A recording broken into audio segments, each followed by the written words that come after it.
So we're going to talk about using a ball to weight bear into it for feedback from the wrist to the brain. It's called proprioceptive feedback.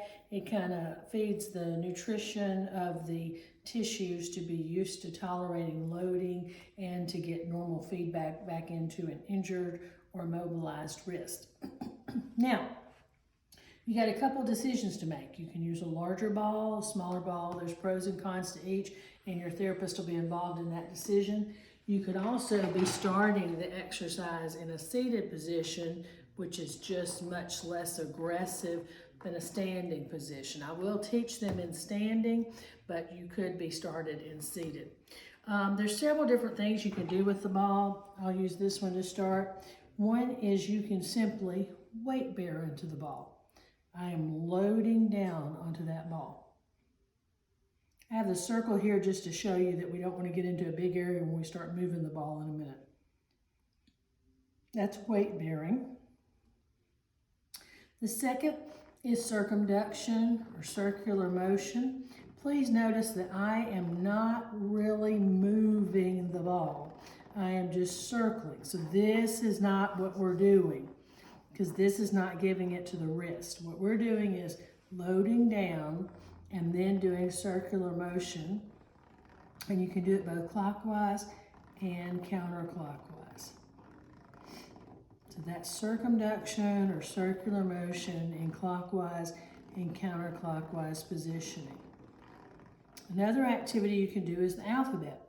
I can tell you that I'm loading down and I'm drawing an A, and now I'm drawing a B, and now I'm drawing a C, and now I'm drawing a D, and I'm going through the alphabet. Chances are your therapist won't have you go through a whole alphabet, but they may have you do several letters, or they may have you do it for 30 seconds. They'll give you a time or an allotment of letters to do so that you work through it, but you don't do too much.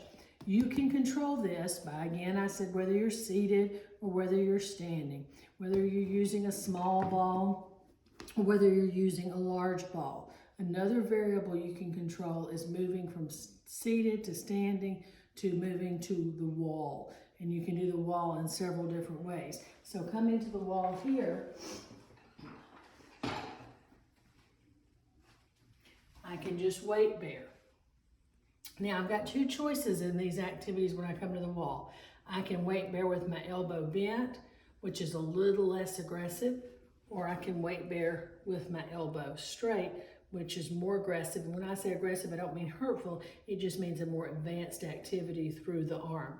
So the same activities can be done in this standing weight-bearing wall activity, whether it be with the elbow bent or whether it be with the elbow locked extended. The 4 exercises we might teach somebody is just general weight-bearing, circumduction or circles in both directions. Again, you see the movement is not occurring. It's staying within that circle area. And then we could do the ABCs. And then they may do more advanced modifications like a prolonged hold where you do it over time. And in rare cases, the therapist may do a bilateral for different activities. Examples would be like if you were a nurse and we had to do CPR or something, we could accommodate that with the ball as well. But don't advance without direction from your therapist.